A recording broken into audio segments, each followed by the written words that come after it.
नमस्कार, KP news के Karnataka bulletin में आपका स्वागत है। मैं हूं अश्विनी आपके साथ। चलिए एक नजर डालते हैं आज के मुख्य समाचारों पर। अगर टॉप लीडर्स इजाजत देंगे तो वह अगले 2 बजट पेश करेंगे, बोले मुख्यमंत्री सिद्धरामैया।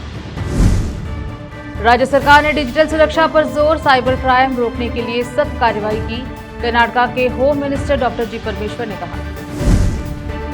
अगर डीपीआर आती है तो कलबुर्गी में बाजरा हब बनाने की पूरी कोशिश की जाएगी, बोले ग्रामीण विकास और पंचायत राज मंत्री प्रियांक खड़गे। विधान परिषद में विपक्ष के नेता चलवड़ी नारायण स्वामी ने कर्नाटका सरकार पर एससीपी टीएसपी फंड को दूसरी जगह लगाने का लगाया आरोप। दक्षिण कन्नड़ के लिए 124 आयुष्मान भारत स्वास्थ्य एवं कल्याण केंद्रों को मंजूरी दी गई, सांसद कप्तान ब्रजेश चौटा ने आधारशिला रखी। अब समाचार विस्तार से। कर्नाटका राज्य नगर प्रशासन व हज मंत्री रहीम खान की ओर से 8 मार्च 2026 को इफ्तार गेट टुगेदर का आयोजन किया गया। यह कार्यक्रम आजाद चौक मुल्तानी कॉलोनी में हुआ। इस अवसर पर मंत्री रहीम खान का सम्मान किया गया। कार्यक्रम से पहले दुआ की गई और सभी उपस्थित लोगों ने निर्धारित समय पर रोजा इफ्तार किया, नमाज अदा की और मगरिब की नमाज के बाद डिनर का आयोजन किया गया। इस अवसर पर नगर प्रशासन व हज मंत्री रहीम खान, नगर पालिका के चेयरमैन मोहम्मद गौस, अजहर ताज पटेल के अलावा अनेक गणमान्य व्यक्ति उपस्थित रहे। कार्यक्रम के समापन पर मंत्री रहीम खान ने मीडिया से बात की। कैमरामैन पपुराज का कवरेज। मुख्यमंत्री सिद्धरामैया ने कहा कि राज्य के बजट का मकसद पूरे राज्य की ग्रोथ को बढ़ावा देना और समाज के सभी वर्गों को बराबर मौका देना है। बजट को लेकर बीजेपी की आलोचना का जवाब देते हुए सिद्धरामैया ने कहा कि प्रधानमंत्री मोदी के कार्यालय में देश का कुल कर्ज 218 लाख करोड़ रुपए तक पहुंच गया है। वरुणा तालुके के पिलाहल्ली गांव में हेलीपैड पर उन्होंने रिपोर्टर से कहा कि पीएम मोदी ने भी कर्ज लिया है, बिना उधार लिए डेवलपमेंट नहीं हो सकता। हालांकि राज्य ने जो कर्ज लिया है वह फाइनेंशियल रिस्पॉन्सिबिलिटी एक्ट के तहत तय लिमिटेड के अंदर है। उन्होंने कहा कि एक्ट के मुताबिक कर्ज का लिमिट 25% होनी चाहिए, जबकि कर्नाटका का कर्ज 24.94% है, तो तय लिमिट के अंदर है। उन्होंने आगे कहा कि देश के कुल कर्ज में से मोदी के ऑफिस संभालने के बाद 165 लाख करोड़ रुपए उधार लिए गए हैं, जो एक्ट के तहत 55.6% होता है। भविष्य के बजट पेश करने पर सिद्धरामैया ने कहा कि अगर पार्टी हाईकमान इजाजत देगा तो वह अगले 2 बजट पेश करेंगे। उन्होंने कहा कि हाईकमान का फैसला आखिरी होता है, रिकॉर्ड तोड़ना कोई अचीवमेंट नहीं है। हालांकि अगर लोग मुझे आशीर्वाद देते हैं और मौका देते हैं तो मैं जरूर जिम्मेदारी पूरी करूंगा। कर्नाटका के होम मिनिस्टर जी परमेश्वर ने कहा कि राज्य सरकार ने साइबर क्राइम को कंट्रोल करने के लिए कड़े कदम उठाए हैं। कर्नाटका दुनिया के सबसे सुरक्षित डिजिटल राज्यों में से एक है। मिनिस्टर बैंगलोर शहर में सीआईडी और cyber crime investigation training and research centre द्वारा आयोजित तीसरे सालाना cyber crime investigation summit CODE का उद्घाटन करने के बाद बोल रहे थे। उन्होंने कहा कि कर्नाटका सिर्फ एक राज्य नहीं बल्कि एक ग्लोबल ब्रांड है। दुनिया बेंगलुरु को भविष्य के इनोवेशन के हब के तौर पर देख रही है। उन्होंने कहा कि यहाँ एक मजबूत और बहुत सुरक्षित डिजिटल माहौल बनाया गया है। राज्य सरकार ने साइबर क्राइम को रोकने के लिए खास यूनिट बनाई है, उन्हें जरूरी स्किल, ट्रेनिंग और टेक्नोलॉजी दी है। उन्होंने ये भी कहा कि artificial intelligence, cyber security, cloud computing, cyber security, compliance और रिस्क मैनेजमेंट के फील्ड में एक्सपर्ट कंपनियों के साथ पार्टनरशिप करके साइबर सिक्योरिटी इनोवेशन के लिए एक अच्छा माहौल बन गया है। कर्नाटका के ग्रामीण विकास और पंचायत राज मंत्री प्रियांक खड़गे ने शनिवार को कहा कि राज्य सरकार द्वारा घोषित बाजरा हब की जगह अभी तय नहीं हुई है। मंत्री जिला स्तरीय स्थिरी धन्य मेला 2026 का उद्घाटन करने और फसल बीमा योजना के तहत जिले के 2.90 लाख किसानों को डायरेक्ट कैश ट्रांसफर DBT के जरिए अंतरिम मुआवजा जारी करने के बाद बोल रहे थे। उन्होंने कहा कि अगर कृषि विभाग कलबुर्गी जिले में बाजरा हब बनाने के लिए एक पूरी प्रोजेक्ट रिपोर्ट, DPR और ब्लूप्रिंट तैयार करने के जमा करता है तो जिले के बाजरा हब बनाने में पूरी कोशिश की जाएगी। सिरी धान्या योजना का मकसद अनाज के इस्तेमाल को बढ़ावा देना है। उन्होंने कहा कि कलबुर्गी रोटी के लिए गए ब्रांड की तरह अनाज के लिए डिजिटल मार्केटिंग प्लेटफॉर्म बनाकर उन्हें बढ़ावा दिया जाएगा। किसानों की इनकम दोगुनी करने के मकसद से पूरे जिले में 4.45 करोड़ रुपए की लागत से कस्टमर हायर सर्विस सेंटर बनाए गए हैं और कम रेट पर खेती की मशीनें दिलाने का इंतजाम किया गया है। यूनियन मिनिस्टर HD कुमार स्वामी ने मैसूर के हुंसूर में एक धार्मिक प्रोग्राम के स्टेज पर सीएम सिद्धरामैया के खिलाफ खुलकर अपनी नाराजगी जाहिर की। घटना ऐसी भी हुई जिसमें उन्होंने अपने चीफ मिनिस्टर, जो सिद्धरामैया कैबिनेट के मिनिस्टर हैं, से रिक्वेस्ट की कि कुछ समझे। कुमार स्वामी स्टेट मिनिस्टर लक्ष्मी हेबालकर और मठ के हेड श्री गुरु बुद्धि स्वामी की 397 पूजा और 63 पहले देवताओं की पूजा में हिस्सा लिया और मैसूर जिले के हुंसूर तालुके के मदाहल्ली में उक्कीना कांटे मठ में नई बिल्डिंग के इनाग्रेशन में हिस्सा लिया। कुमार स्वामी ने मुख्यमंत्री सिद्धरामैया, जो वित्त मंत्री भी हैं, पेश किए गए बजट पर गहरी नाराजगी जताई। बजट कॉपी में सरकार के आंकड़े छापने का क्या फायदा है? मैं इस मुद्दे पर राजनीति नहीं कर रहा। क्या सरकार में बैठे लोगों का यह फर्ज नहीं कि वह लोगों की उम्मीदों को पूरा करे? उन्होंने चेतावनी दी कि अगर सरकार इसी तरह चलती रही तो हमें यह नहीं भूलना चाहिए कि आने वाले दिनों में राज्य को बुरे दिनों का सामना करना पड़ेगा। इस मौके पर मंत्री लक्ष्मी हेबालकर भी मंच पर रही। राज्य विधान परिषद में विपक्ष के नेता चलवड़ी नारायण स्वामी ने आरोप लगाया कि राज्य सरकार इस साल गारंटी योजनाओं के लिए एसीपी टीएसपी ग्रांट से 14,198 करोड़ रुपए डाइवर्ट किए।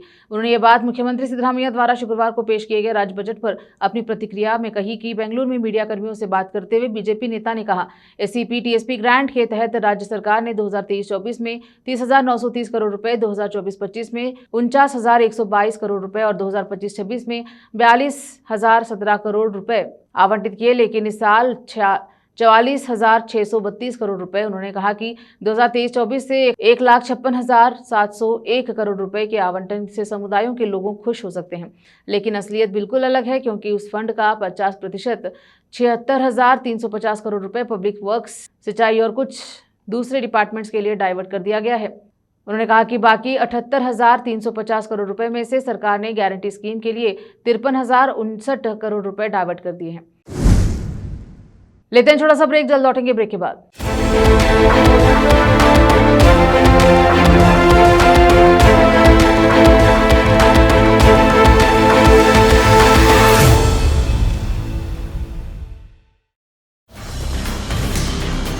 हिंदुस्तान के हर कोने में हम हैं मौजूद।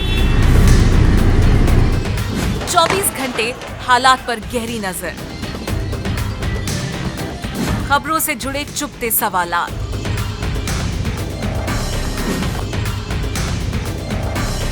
और आपको दिखाता है धार्मिक, सामाजिक, राजनीतिक, लोकल और इंटरनेशनल न्यूज की सबसे बेहतर कवरेज, जो आपको रखती है हर पल बाखबर। देश और दुनिया भर की खबर के लिए देखते रहें KP news 24/7। Noor education trust Bidar की ओर से चलाया जाने वाला नूर एमएड और BEd college Bidar, recognized by NCTE Delhi, affiliated to Bidar University, Bidar. Admissions open for the academic year 2025 to 26. विशेषज्ञ और सक्षम शिक्षकों द्वारा शिक्षा प्राप्त करने के लिए नूर एमएड और बीएड कॉलेज बीदर में दाखिला लें और शांत वातावरण में उच्च स्तरीय शिक्षा प्राप्त करें। बीदर शहर में बेहतर शिक्षा का एकमात्र केंद्र नूर एमएड और BEd college Bidar. For more details contact Noor colony near horticulture centre, Haladgiri के Hyderabad road, Bidar 585403 Karnataka, India. Phone numbers 9945283920, 8050172745। Invest in your future. Choose Global PU Science College, empowering the next generation.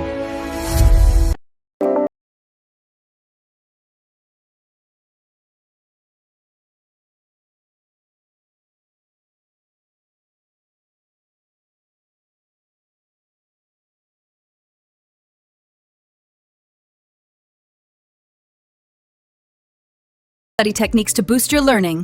Technique 1 is active learning. Engage actively with the material, like discussing topics with your peers.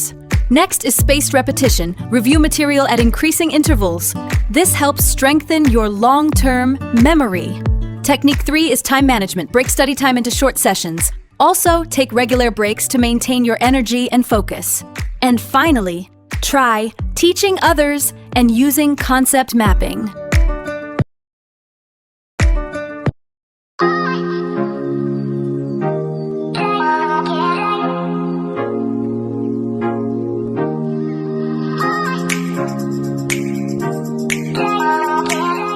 Break के बाद स्वागत है आपका। देखते हैं समाचार।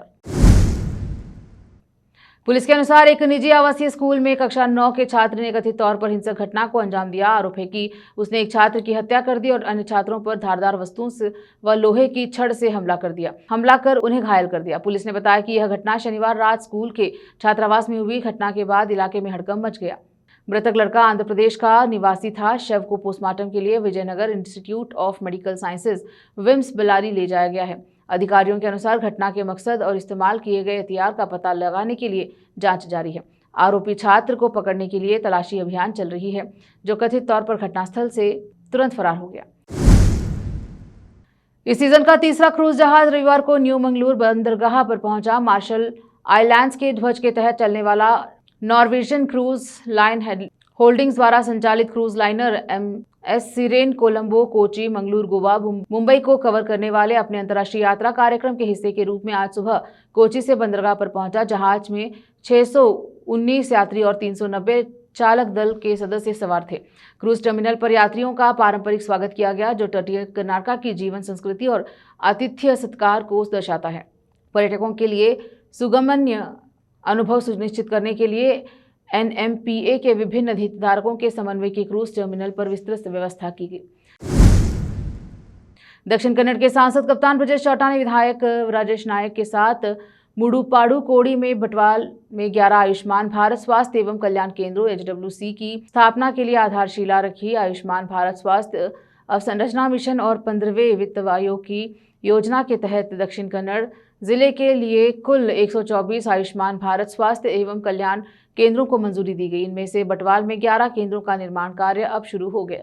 इस अवसर पर बोलते हुए कप्तान चौटाला ने कहा कि बटवाल तालुके में ग्रामीण स्वास्थ्य सुविधाओं और अवसंरचना में सुधार के लिए 15वें वित्त आयोग की योजना के तहत 24 केंद्रों और आयुष्मान भारत स्वास्थ्य अवसंरचना मिशन के तहत 9 केंद्रों के लिए धनराशि स्वीकृत की गई है। उन्होंने बताया कि 11 स्थानों पर काम शुरू हो चुका है, जबकि 11 केंद्रों के लिए निविदा प्रक्रिया जारी है। उन्होंने आगे कहा कि सभी स्वीकृत केंद्रों का निर्माण जल्द ही शुरू किया जाएगा। आखिर में फिर एक बार देखते हैं मुख्य समाचार। अगर टॉप लीडर्स इजाजत देंगे तो वह अगले 2 बजट पेश करेंगे, बोले मुख्यमंत्री सिद्धरामैया। राज्य सरकार ने डिजिटल सुरक्षा पर जोर, साइबर क्राइम रोकने के लिए सख्त कार्रवाई की, कर्नाटक के होम मिनिस्टर डॉक्टर जी परमेश्वर ने कहा। अगर DPR आती है तो कलबुर्गी में बाजरा हब बनाने की पूरी कोशिश की जाएगी, बोले ग्रामीण विकास और पंचायत राज मंत्री प्रियांक खड़गे। विधान परिषद में विपक्ष के नेता चलवड़ी नारायण स्वामी ने कर्नाटक सरकार पर SCP TSP फंड को दूसरी जगह लगाने का लगाया आरोप। दक्षिण कन्नड़ के लिए 124 आयुष्मान भारत स्वास्थ्य एवं कल्याण केंद्रों को मंजूरी दी गई। सांसद कप्तान ब्रजेश चौटाला ने आधारशिला रखी। देश विदेश और स्थानीय समाचारों के लिए KP News 24/7 को लाइक, शेयर, सब्सक्राइब जरूर करें। धन्यवाद।